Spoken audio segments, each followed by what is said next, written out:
आगे बढ़ते हैं। कोरोना की दूसरी लहर का सबसे ज्यादा असर जयपुर संभाग में दिखा, लेकिन संभागीय आयुक्त दिनेश यादव की मेहनत और मॉनिटरिंग से कोरोना की दूसरी लहर पर काबू किया गया। देखिए रिपोर्ट।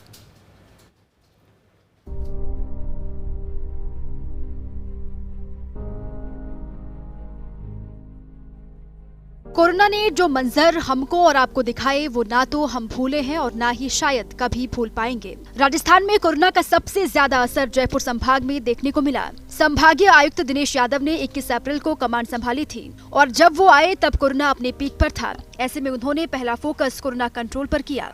दिनेश यादव ने सबसे ज्यादा फोकस अलवर और सीकर पर किया। दिनेश यादव ने सभी जिलों में ऑक्सीजन सप्लाई पर काम शुरू किया, जिसमें उन्हें कामयाबी भी मिली। संभागीय आयुक्त दिनेश यादव के प्रशासनिक अनुभव का लाभ भी जयपुर संभाग के सभी जिला कलेक्टर्स को मिला। जयपुर संभाग के कई जिलों में बाकी जिलों के मुकाबले मरीज अधिक होने के बावजूद दूसरे जिलों की तुलना में कम ऑक्सीजन की ही जरूरत पड़ी। कोरोना की दूसरी लहर को कंट्रोल करने में लॉकडाउन का इस्तेमाल भी पूरी तरीके से सफल रहा था। दिनेश यादव की मेहनत लाई रंग। कलेक्टर्स और मेडिकल ऑफिसर्स से लगातार संवाद, ऑक्सीजन सप्लाई के लिए बेहतरीन प्लानिंग, जरूरतमंद लोगों के लिए रेमडेसिविर की व्यवस्था, जिला मुख्यालय से लेकर उपखंडों का दौरा, निजी अस्पतालों के संचालकों के साथ बैठक, गांव-गांव में तैयार कराए corona care centres, Covid care centres का दौरा किया, पुलिस अधिकारियों के साथ भी की बैठकें। देखिए, कोरोना की जो सेकेंड वेव थी उसने पूरे भारतवर्ष को और उसी प्रकार से हमारे राज्य को भी बहुत अधिक प्रभावित किया। और राज्य में एक बार स्थिति ये आ गई थी कि लगभग 19,000 तक पॉजिटिव केसेस पर डे आने लग गए थे और लगभग उसका 30 से 35% जयपुर डिवीज़न के अंदर आ रहे थे, जिसमें जयपुर डिस्ट्रिक्ट सबसे आगे था। उसके बाद में अलवर डिस्ट्रिक्ट में बहुत बड़ी संख्या में पॉजिटिव केसेस आ रहे थे। साथ ही सीकर डिस्ट्रिक्ट में भी एक बार ऐसी स्थिति आ गई थी, बहुत पॉजिटिव केसेस आने लगे थे। जयपुर ज़िले के लिए तो राज्य सरकार के स्तर पर बृहद प्रयास करते हुए बहुत सीनियर ऑफिसर्स की टीम अलग अलग चीज़ों को देखने के लिए बना दी गई थी।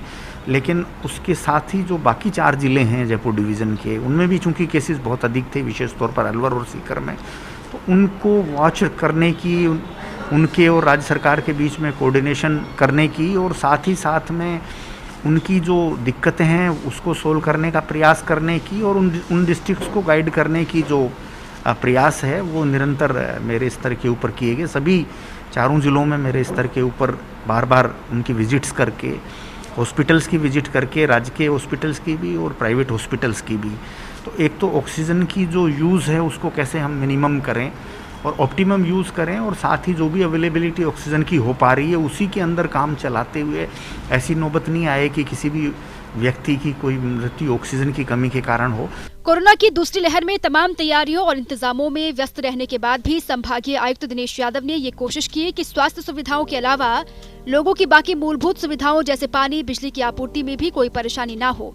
कोरोना की दूसरी लहर में संभागीय आयुक्त कार्यालय से जुड़े आवश्यक कार्य भी निरंतर होते रहे। संभावित कोरोना की तीसरी लहर को रोकने के लिए यादव ने अब जयपुर संभाग में स्वास्थ्य के इंफ्रास्ट्रक्चर को मजबूत करने पर फोकस किया है। संभागीय आयुक्त दिनेश यादव ने बताया कि संभाग के सभी जिलों में बड़े अस्पतालों समेत छोटे अस्पतालों में भी बच्चों के वार्ड, ऑक्सीजन बेड समेत तैयार करने के निर्देश दिए गए हैं।